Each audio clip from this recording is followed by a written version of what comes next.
Hello everyone. आज के इस वीडियो में हम लोग अकाउंट्स क्लर्क कम टाइपिस्ट की जॉब के बारे में जानेंगे।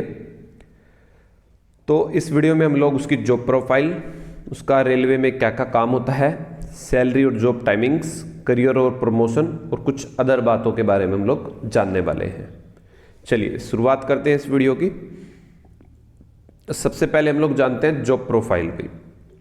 भाई एक लेवल 2 की जॉब है और 1900 ग्रेड पे की जॉब है। भैया 1900 ग्रेड पे की जॉब है और ये रेलवे के अकाउंट्स डिपार्टमेंट से रिलेटेड जॉब है। ठीक है, चलिए इसकी पोस्टिंग्स की बात कर लेते हैं हम लोग। भाई इसकी जो पोस्टिंग होती है यूजुअली अच्छी सिटीज़ में होती है, जैसे हेडक्वार्टर, जो रेलवे के हेडक्वार्टर्स होते हैं वो बड़ी बड़ी सिटीज़ में ही होते हैं। ठीक है, जैसे हेडक्वार्टर में, डिवीजन लेवल पे और प्रोडक्शन यूनिट जो होती है वहाँ पर भी। ठीक है, अकाउंट ऑफिस स्पेशली इन्हीं जगह पे होते हैं रेलवे के। अब सिटीज़ में बात करूँ जैसे चंडीगढ़, अंबाला, दिल्ली, मुरादाबाद, लखनऊ, ठीक है, ऐसी ऐसी जगह पे इनकी पोस्टिंग होती है जो काफ़ी अच्छी सिटीज़ होती हैं। चलिए, और एक ऑफिशियल जॉब है। ठीक है, चलिए आगे बात करते हैं अकाउंट क्लर्क का क्या क्या काम होता है। भाई अकाउंट क्लर्क का सबसे पहला काम तो भाई वो असिस्ट करते हैं, किसको असिस्ट करते हैं? JAA को, भाई जूनियर अकाउंट असिस्टेंट कम टाइपिस्ट को। ये एक लेवल 5 की जॉब है, इसको असिस्ट करते हैं ये लोग भाई। ठीक है, ये वैकेंसियाँ भाई सेम उससे निकली हुई वैकेंसी हैं। RRB NTPC 2019 में जो वो फॉर्म वैकेंसी आई थी उसी में लेवल 5 की भी जॉब थी, उसी में ये लेवल 2 की भी जॉब थी। ठीक है, तो लेवल 5 वाली जॉब JAA कहलाती है, जूनियर अकाउंट असिस्टेंट होता है। और जो लेवल 2 में जॉब आती है वो होता है अकाउंट क्लर्क भाई। ठीक है, वो हेल्प करता है किसको? JAA को हेल्प करता है, उसके कामों में हेल्प करता है। तो बात कर लेते, मतलब सिमिलर सा ही काम रहता है JAA का और अकाउंट क्लर्क का भी। ठीक है, एक तो भाई ये काम क्या क्या करते हैं, रेलवे का जो भी फाइनेंस है, जो भी रेलवे में पैसा आता है जाता है उसका टेक केयर करते हैं, उसको संभाल के रखते हैं कि कहीं कोई गड़बड़ तो नहीं हो रही है। ठीक है, तो एम्प्लॉयज़ की जो सैलरी और पेंशन के लिए जो पैसा डिस्ट्रीब्यूट होना है वो सारा पैसा डिस्ट्रीब्यूशन का काम जो है वो करते हैं। ठीक है, वैसे सैलरी पेंशन वगैरह को तैयार कौन करता है? सीनियर क्लर्क तैयार करता है। ठीक है, वो एक अलग लेवल 5 में जॉब होती है, लेवल 2 में भी होती है, जूनियर क्लर्क के नाम से वो लोग तैयार करते हैं सैलरी, पेंशन एटसेट्रा। बट जो उसके लिए फंड रिक्वायर्ड है उसको अलॉटमेंट या उसका डिस्ट्रीब्यूशन जो करते हैं वो ये अकाउंट क्लर्क या अकाउंट असिस्टेंट वगैरह जो होते हैं ये सब करते हैं भाई। ठीक है, और रेलवे में जितने टेंडर वगैरह हैं उनके ऊपर काम करते हैं। कॉन्ट्रैक्टर्स के जो भी बिल हैं उनको पास करने का भी ये काम करते हैं। ठीक है, रेलवे का जो भी स्क्रैप मटेरियल है उसको सेलिंग का जो काम होता है, उससे जो फंड आता है उस सबको मैनेज करने का काम भी अकाउंट डिपार्टमेंट का होता है। रेलवे का बजट एनालिसिस में ये लोग हेल्प करते हैं भाई। ठीक है, चेकिंग एनी फाइनेंशियल इरेगुलरिटी, कोई भी रेलवे में गड़बड़ चल रही है फाइनेंस से रिलेटेड उसको ये लोग ध्यान रखते हैं उसका भी। ठीक है, चलिए आगे बढ़ते हैं। सैलरी और अलावेंसेस की हम लोग बात कर लेते हैं। भाई 1900 ग्रेड पे की जॉब है तो इसका बेसिक बनता है 19,900 रुपये का, 19,900 रुपये का। इसमें DA लिया है मैंने 38% भाई। ठीक है, DA है 38%, तो कैलकुलेट करोगे 19,900 का 38% 7,562 रुपये बनेंगे। HRA भाई, HRA जो होता है इसमें 27, 18 और 9% भाई। वो डिपेंड करता है आप किस सिटी में हो। अगर आप दिल्ली में हो तो 27% HRA। ठीक है, अगर आप भाई किसी वाई सिटी में हो 18%, किसी अदर सिटी में हो 9%। 9% तो मिलेगा ही मिलेगा। ठीक है, तो मैंने ये 27 लिया है तो 19,900 का 27% निकाल लीजिएगा, 5373 रुपये बनेंगे। HRA तब मिलता है तब आपको क्वार्टर नहीं मिलता। अगर आपको अभी क्वार्टर अलॉट कर देती है रेलवे, हालांकि रेलवे के पास बहुत सारे ही क्वार्टर्स हैं, अगर आपको क्वार्टर अलॉट हो जाता है तो आपको HRA नहीं मिलेगा, इस बात का ध्यान रखिएगा। ठीक है, उसके बाद TA भी, ट्रैवल अलावेंस भी।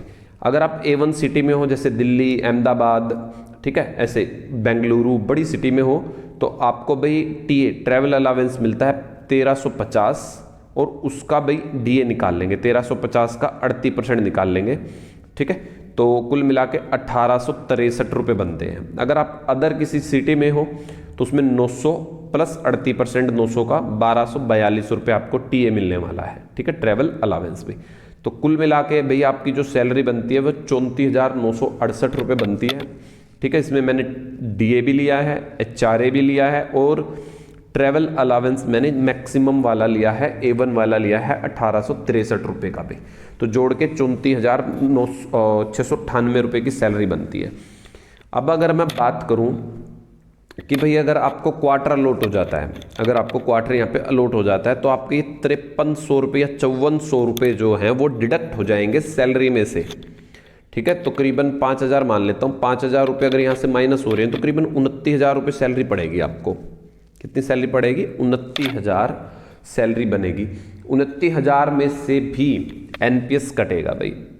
एनपीएस कटता है 10% बेसिक का, बेसिक का 10% लगभग 2,000 रुपये बनेगा।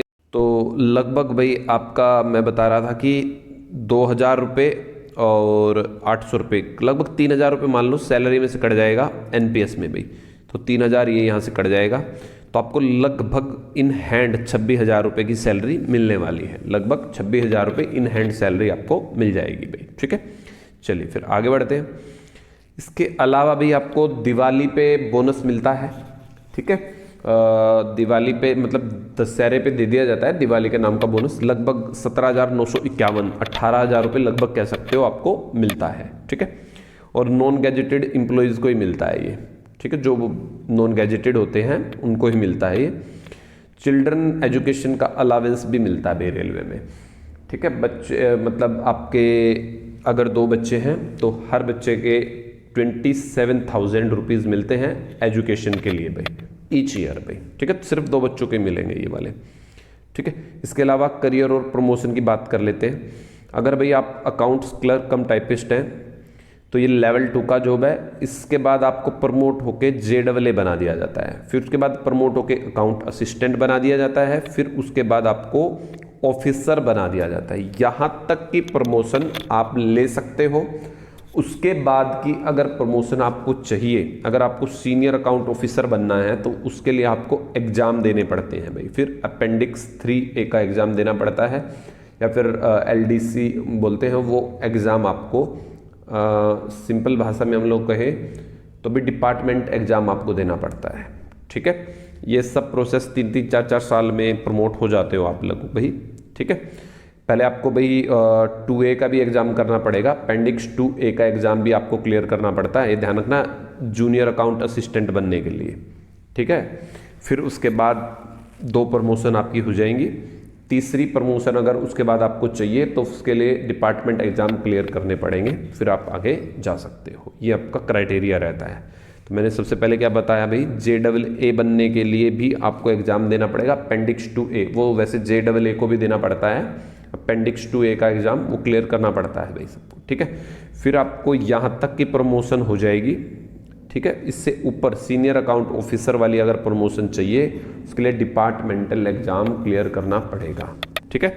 चलिए फिर आगे बढ़ते हैं हम लोग, कुछ अदर बातें कर लेते हैं। रेप्यूटेड जॉब है, क्योंकि भाई रेप्यूटेड इसलिए है, रेलवे में जो कॉन्ट्रैक्टर्स होते हैं उनके आप डायरेक्ट टच में रहते हो, क्योंकि उनके बिल वगैरह क्लियर आपको करने होते हैं, तो आप समझ सकते हो कॉन्ट्रैक्टर से आपका मिलना जुलना रहेगा।